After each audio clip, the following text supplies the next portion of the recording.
ourselves where we have come from, the journey we have traveled, the successes we have registered, because if we do not recognize our successes currently, we will not know the shape of success in the future.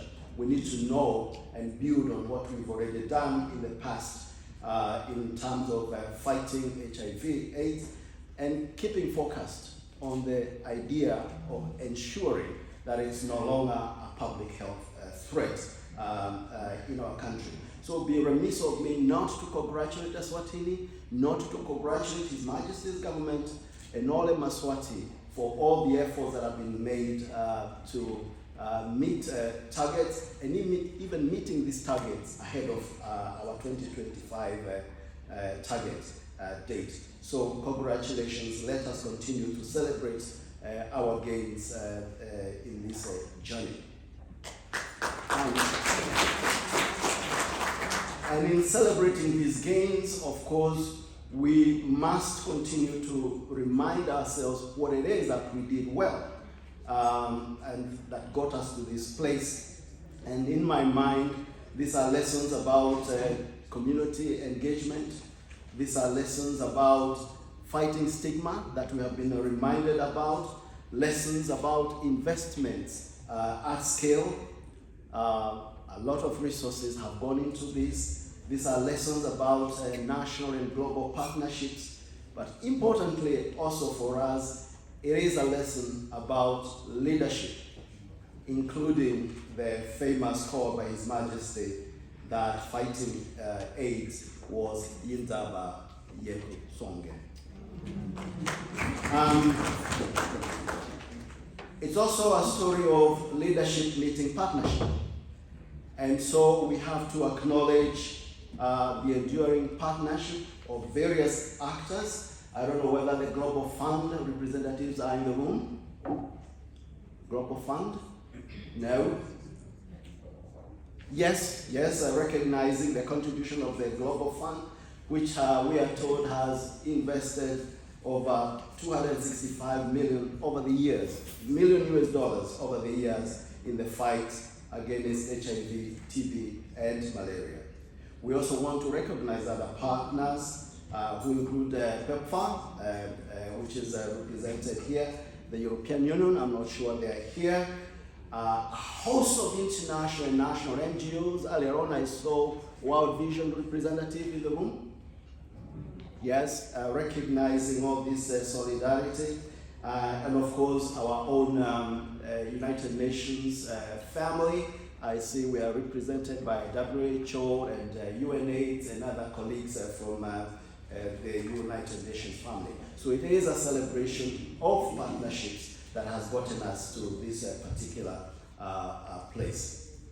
I also want to recognize that in addition to these external contributions, Eswatini itself has been contributing to the Global Fund, and recalling His Majesty's pledge of $6 million at the 7th Replenishment Summit in France in 2022. And this continues to be a demonstration that it doesn't matter how small you are, you can make a contribution to the global fight against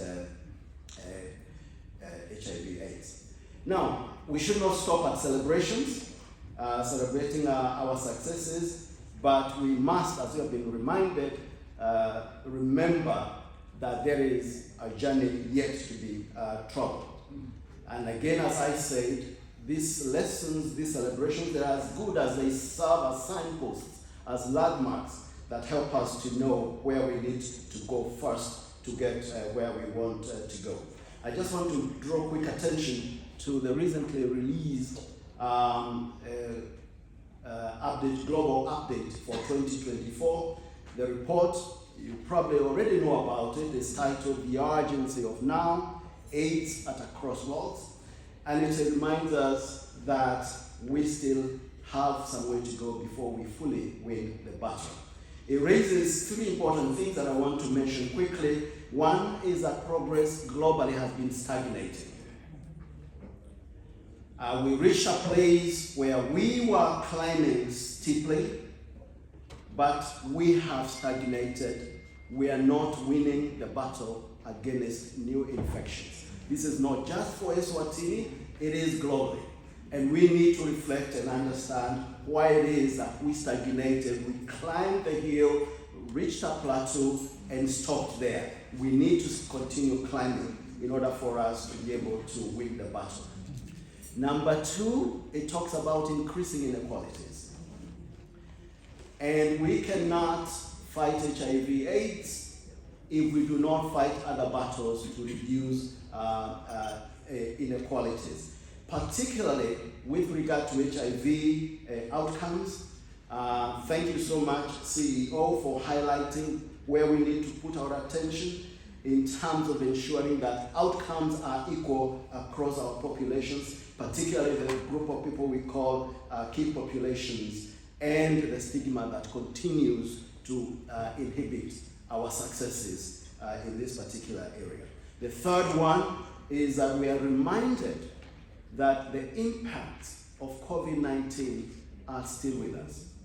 Not only did we push millions of people back into poverty, we also reduced our ability, the financial crisis that we are experiencing around our world today, and how long it will take to recover is a reminder that COVID-19 impacts are still with us, and we have to continue to remember what this is doing to our efforts to fight HIV/AIDS. So the report makes again, I will mention only 3 suggestions. In terms of recommendations, the report is there. Please let us read it as we implement this strategy, wanting to align with the conversation globally. Let's pay attention to this report. It says, number 1, again, the recommendations, we have to prioritize our key populations. And we know what we mean by these key populations. If we do not target them deliberately, we are not going to win the battle against the new infections that have led us to the stagnation that we're talking about.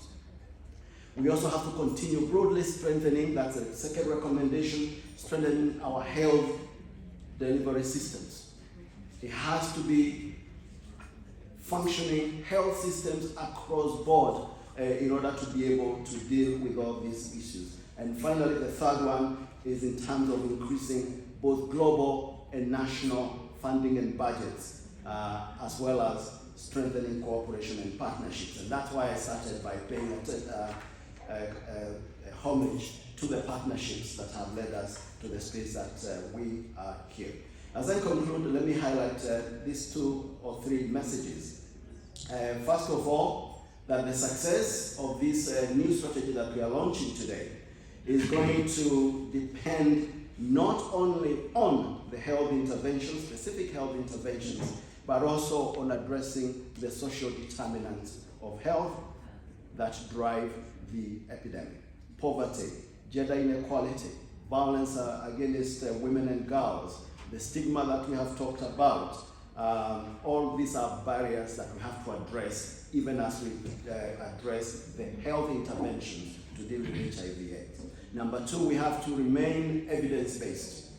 And I'm glad to hear the direction we are going in terms of how we are going to be ensuring testing and going forward. Let's remain steep in evidence in order to go forward, but also in terms of targeting, gender empowerment, gender-sensitive programming, anti-stigma campaigns, because we know that's where we need to target in order to move forward.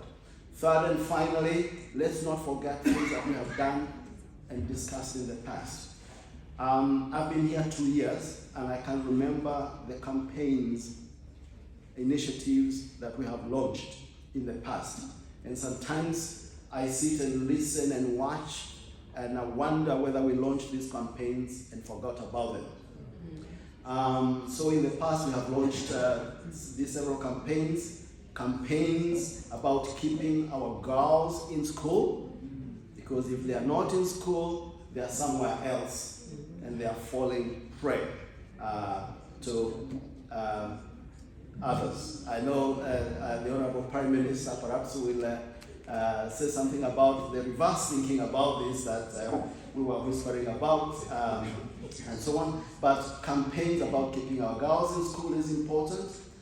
Campaigns about eliminating early pregnancies are important, and we have to continue with them. Campaigns to address the cultural norms that stand in the way of killing off this disease and other enabling areas such as violence, and also campaigns I was involved in. I think it was launched in this very room with P.S. Mabuza when he was still at Nurture. This was a campaign targeting men in terms of reminding them of their responsibility. And I remember at that time I coined the word OMG with an exclamation mark, OMG standing for old men having sex with girls. So we have to continue these campaigns going forward. So as you launch this, please be assured, Honorable Prime Minister, Nurture, all partners, that we are with you in solidarity. We want you to succeed, because the success of Eswatini is a success of the continent of Africa, is a success of the world in terms of fighting this scourge. Again, in the United Nations, you have an enduring partner. Siyaboga.